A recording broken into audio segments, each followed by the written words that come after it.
So welcome back everyone. आज हम करने जा रहे हैं चैप्टर नंबर 15, 15वां चैप्टर, 15वां दिन। रोंडा बर्न की लिखी इस किताब से द मैजिक, हिंदी में किताब जादू के नाम से आती है। तो फ्रेंड्स, आज का जो हमारा डे 15 है, चैप्टर नंबर 15, हमारे सामने ओपनिंग रखता है मैजिकली हील योर रिलेशनशिप्स। यानी हम किस तरह से कृतज्ञता की सहायता से, धन्यवाद शुक्राना की सहायता से अपने टूटे समस्याग्रस्त संबंधों को फिर से हील कर सकते हैं। आज के चैप्टर में रोंडा बर्न ने हमें बताया, उन्होंने अपनी माता का, अपनी मम्मी का एग्जाम्पल दिया कि किस तरह से जब उनके पिता की डेथ हो गई तो उनकी मम्मी, क्योंकि बहुत प्यार करती थी उनके पिता से, तो इस सदमे से, इस दुख से बाहर नहीं आ पा रही थी। तो कृतज्ञता की जादुई शक्ति के बदौलत उन्होंने अपने इस दुख पर काबू पाया और जिंदगी में नए लक्ष्य को ढूंढा।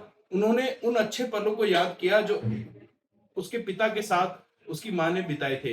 साथ ही साथ उन्होंने धन्यवाद दिया, कृतज्ञता व्यक्त की उस समय के लिए जो उन दोनों ने साथ साथ गुजारे थे।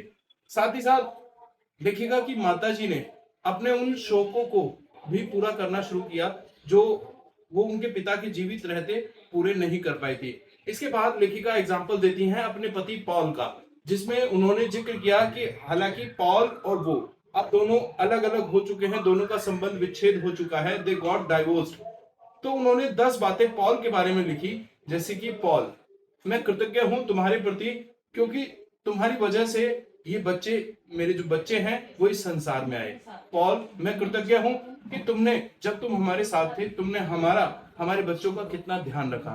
पॉल, मैं कृतज्ञ हूं तुम्हारे प्रति क्योंकि तुम ऑफिस जाते थे, तुम्हारी सैलरी से हमारे घर का खर्चा चलता था और इस तरह से हमने एक बहुत अच्छा समय साथ में बिताया। तो इस तरह से जब हम 10 ग्रेटिट्यूड अपने किसी भी संबंध के बारे में लिखते हैं तो हमारा वो रिलेशन हील हो जाता है। और ये ग्रेटिट्यूड जरूरी नहीं है कि आप उन लोगों के बारे में ही लिखेंगे जो आपके साथ हैं या वर्तमान में आपको दिखाई दे रहे हैं। आप किसी अतीत के संबंध को भी हील कर सकते हैं। आप उन लोगों के लिए भी ग्रेटिट्यूड लिख सकते हैं जो आज इस दुनिया में नहीं है। तो फ्रेंड्स, अपने रिलेशंस को हील करके, लोगों को माफ करके हम अपने जीवन में आगे बढ़ते हैं। जिंदगी में आगे बढ़ने का ये तरीका है और कृतज्ञता ही वो चाबी है जो हमें ये सब सिखाती है। तो चैप्टर के एंड में एक्सरसाइज यही दी है, हर पार्ट के अंत में कुछ डेली प्रैक्टिसेस दी जाती हैं। तो इस किताब में जो आज 15वां दिन एक्सरसाइज दी गई है, पहली एक्सरसाइज है अपनी 10 ब्लेसिंग्स को लिखना। ये एक्सरसाइज रोज रहती है, हम 10 ब्लेसिंग्स को लिखना है, जो जो हमें मिला है उनके लिए शुक्रिया अदा करना।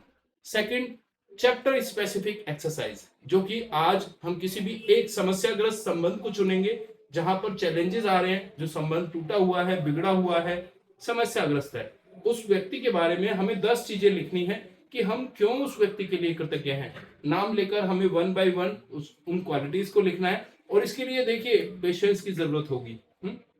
हमें जैसे एक सोने की खुदाई करने वाला एक खदान कर्मी होता है ना, टनों मिट्टी हटानी पड़ती है, तब जाके छोटे मोटे सोने के कण निकल कर आते हैं। तो हमें उसी तरह से हमें उस व्यक्ति के अंदर उसके सारे दुर्गुणों को अच्छे से खगालना है, उस व्यक्ति की पूरी एक एक उसकी आदत को हमें देखना है और तब जाकर हमें उन सोने के कणों की खोज हो पाएगी जो उस व्यक्ति में अच्छा था। तो हम 10 ब्लेसिंग्स उस व्यक्ति के बारे में लिखकर इस अपने संबंध को हील कर सकते हैं। फाइनल एक्सरसाइज, रात को सोने से पहले मैजिक स्टोन को हमें हाथ में लेकर सोना है और दिन भर में हुई सबसे अच्छी घटना को धन्यवाद देते हुए सो जाना है। तो इस तरह से आज का हमारा ये 15वां चैप्टर कंप्लीट होता है। जीवन में कृतज्ञता के सहारे क्या कुछ नहीं किया जा सकता। रोंडा बर्न ने कृतज्ञता से जीवन के हर पहलू पर प्रकाश डाला है। तो हम कल सीखने जा रहे हैं चैप्टर नंबर 15, स्वास्थ्य में जादू और चमत्कार। कल चैप्टर नंबर 16 में हम सीखने जाएंगे। So thank you so much, मिलते हैं कल, bye bye, wish you all the best.